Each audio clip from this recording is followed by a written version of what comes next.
Salut les amis, ça va? J'espère que vous êtes en forme, que le moral est bon, que vous êtes toujours très heureux. Alors moi aujourd'hui j'ai pris une petite résolution et voilà, je vais faire une trêve aujourd'hui. J'ai décidé de ne pas vous charrier, d'arrêter de vous charrier parce que j'ai pris conscience que c'était pas ce que on attendait d'un prêtre, qu'un vrai aumônier, il était derrière ses ouailles et qu'il n'était pas là à les charrier. Alors du coup j'ai décidé aujourd'hui de faire une trêve. Je vais faire une trêve, je ne vais pas vous charrier, mais je vais quand même répondre au BL, au prépa BL. Vous savez que hier, je m'interrogeais en me demandant comment c'était possible d'investir autant d'énergie dans autant de matières si c'était pour finir chômeur. Et tous, d'une manière unanime, m'ont répondu la même réponse. Ouais, notre président de la République actuelle, il a fait une BL et il est pas au chômage. Alors, il faut quand même que je réponde au prépa BL. Les amis, est-ce que vous savez que président de la République, il n'y a qu'une seule personne qui l'est? Que président de la République, il n'y a qu'une seule place. Vous ne pourrez pas tous être président de la République. Voilà. Et puis, entre nous, notre président de la République actuel, il a peut-être fait une BL, mais il n'a pas intégré. Il est pas fou, il est allé faire autre chose. Voilà, donc on est bien d'accord que là, je ne vous ai pas charrié. Je vous ai juste donné une petite parole paternelle pour vous sortir de l'illusion. Alors si je décide d'arrêter de vous charrier, c'est parce que je constate, en lisant vos messages, en regardant les messages que je reçois, que votre santé mentale est en train de se dégrader. Par exemple, il y a un hippocharte qui est en train de faire un syndrome de Stockholm. Il a quand même commenté en disant «Ouais, le padré, ça fait longtemps qu'il nous a pas charrié». Le malade! Ça va, calme-toi.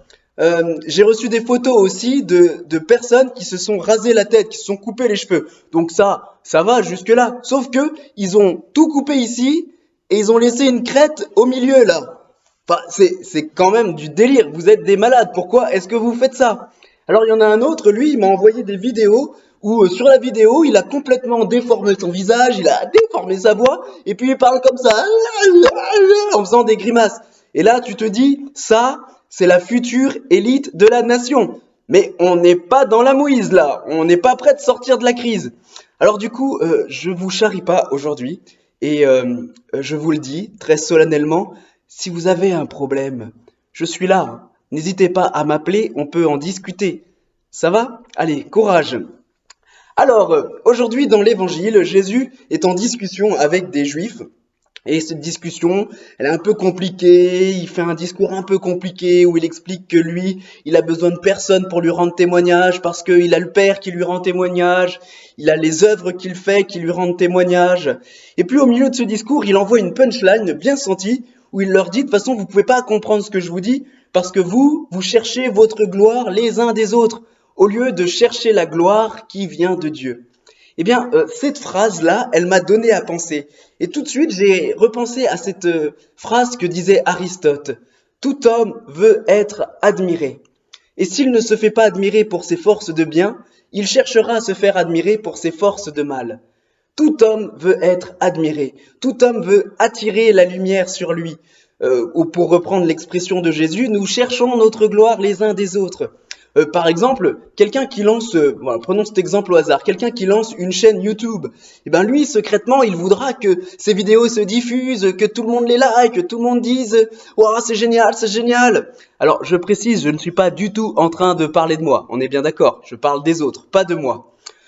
Autre exemple, quelqu'un qui est en prépa et qui vient de faire une colle et que sa colle s'est super bien passée, qu'il a eu une très bonne note, ben il aura envie que tout le monde le sache. Alors comme il va faire son modeste, il va le faire savoir mais d'une manière un peu détournée. Vous voyez? Euh, Tout homme a envie de se faire reconnaître. C'est comme ça, c'est ainsi. Je me souviens un jour, j'allais dîner dans une patrouille scout et le menu c'était assez simple, hein, des pâtes. Voilà, donc on peut pas faire plus simple. Eh bien, celui qui avait fait la cuisine a passé son dîner à dire elles sont bonnes ces pâtes. Elles sont bonnes ces pâtes. J'ai jamais mangé des pâtes aussi bonnes au scout. C'était des pâtes, ça va. C'est intéressant, nous avons cela dans le cœur, nous voulons être admirés, nous voulons attirer la lumière sur nous. Et d'une certaine manière, Jésus ne dit pas que c'est mauvais. Le problème, la question qu'il nous pose aujourd'hui, c'est est-ce que vous cherchez aussi à obtenir la gloire qu'il vient de Dieu? Est-ce que vous cherchez à attirer le regard de Dieu? Est-ce que si vous y pensez, si le Père vous regarde, est-ce qu'il pourrait dire de vous qu'il est fier de vous? Pour moi, la championne de celle-là, celle qui s'est un peu détournée du regard des autres pour pouvoir attirer celui du Père, la championne de ça, c'est Sainte Thérèse de Lisieux, la petite Thérèse. Elle est morte à 24 ans, enfermée dans son Carmel. La seule chose qu'elle faisait, c'était de ramasser des petites épingles par terre et de dire « je le fais par amour de Dieu et par amour de mes sœurs ». Et quand elle est morte, cette pauvre fille qui n'a rien fait, d'abord elle a été canonisée, ensuite elle a été déclarée sainte patronne des missions. Elle n'a rien fait, elle n'est jamais sortie de son couvent. Et quand Jean-Paul II la déclare docteur de l'Église, il dit « c'est la plus grande sainte du siècle ». La plus grande sainte du siècle, qu'est-ce qu'elle a fait? Ramasser des épingles. C'est dire ce que la grandeur aux yeux de Dieu, elle n'est pas du tout comme celle que nous l'entendons. Alors quelqu'un d'entre vous m'a dit que cette période de confinement était une période appropriée pour faire un retour sur soi-même, pour réfléchir sur soi-même. Alors voilà une question que je vous pose pour pouvoir nourrir votre réflexion sur vous-même. Est-ce que vous cherchez la gloire qui vient de Dieu? Est-ce que vous cherchez à vivre sous le regard de Dieu?